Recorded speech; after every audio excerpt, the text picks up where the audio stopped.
नमस्कार, मैं अंजू सिंह जबलपुर से। आज मैं आशीष एंड प्रभा गर्ग के सीडी के बारे में बात करूंगी। उन्होंने हमें बताया है टाइम मैनेजमेंट के बारे में कि अगर हम कहीं पर भी जा रहे हैं तो हमें अपने टाइम का पूरा ध्यान रखना चाहिए कि अगर हमने किसी को टाइम दिया है, जैसे अगर हमने किसी को 5 बजे का टाइम दिया है तो 5 बजे से 5 मिनट पहले ही हमें वहां पर पहुंच जाना चाहिए। और जैसे हम लोग कोई भी गोल सेट करते हैं तो सबसे पहले तो जैसे हम लोग साल में अपने गोल को डिसाइड करते हैं कि हमें इतने साल के अंदर ये करना है, फिर उस साल को हम मंथ में डिवाइड करते हैं कि हमें इस इतने मंथ में इस पिन को अचीव करना है, इस काम को करना है, इस गोल को अचीव करना है। फिर मंथ को हम हफ्ते में डिवाइड करते हैं। जैसे ही हम उसको हफ्ते में डिवाइड करते हैं तो हमारा जो काम करने की जो क्षमता है वो बढ़ जाती है।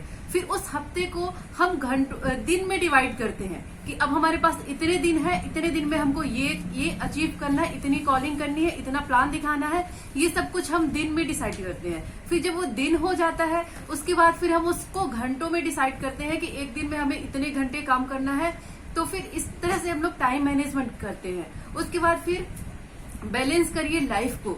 अगर हमको लाइफ को बैलेंस करना है तो यहाँ पे हमें फिजिकली फिट रहना होता है, मेंटली फिट रहना होता है और इमोशनली भी फिट रहना होता है। अगर मैं फिजिकली फिट रहने की बात करूं तो जो रूटीन में हमारा होता है कि हमें ज्यादा नहीं 7 से 8 घंटे सोना है, 6 से 7 घंटे सोना है। उसके बाद फिर हमें सुबह उठकर अपने बॉडी के लिए भी एक्सरसाइज वगैरह करना है, जिम जाना है। अभी तो जिम बंद है तो हम लोग वर्कआउट अपने घर पे ही कर सकते हैं। तो फिजिकली भी हमको फिट रहना है। और जैसे हम लोग एक्सरसाइज के साथ साथ न्यूट्रिशियन लेते हैं तो वो हमारे स्किन पे या वो हमारे बॉडी पे दिखना चाहिए। जैसे हम लोग आर्टिस्टी भी यूज करते हैं तो वो चीज हमारे बॉडी में, हमारे स्किन पे दिखना चाहिए रिजल्ट। तो वहां पे अगर हम फिजिकली फिट रहेंगे तो ही हम लोग फिजिकली फिट दिख पाएंगे।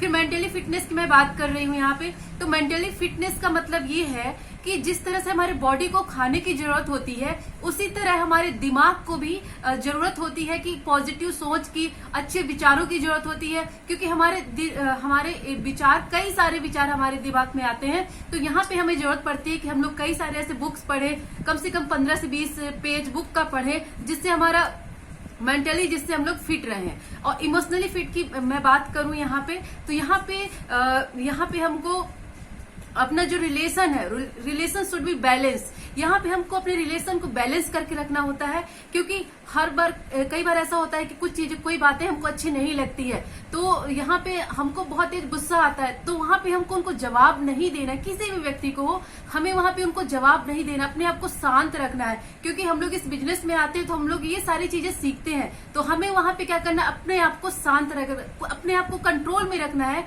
कि हमें गुस्सा आ रहा है तो हमको सामने वाले को दिखाना नहीं है कि हमें बहुत तेज गुस्सा आ रहा है, हम भी उनको पलट के जवाब दे दें, हम भी अपना गुस्सा उतार दें। लेकिन नहीं, हम लोग क्योंकि इतनी सारी बुक्स पढ़ते हैं, सीडी सुनते हैं, तो अपने आप को वहां पे हमको शांत रखना है। क्योंकि ये सबमिशन का जो पावर है ना, ये सब कुछ हमको सिखाता है कि ये सब कुछ हमारे लाइफ में बैलेंस होना चाहिए। Okay sir, thank you so much.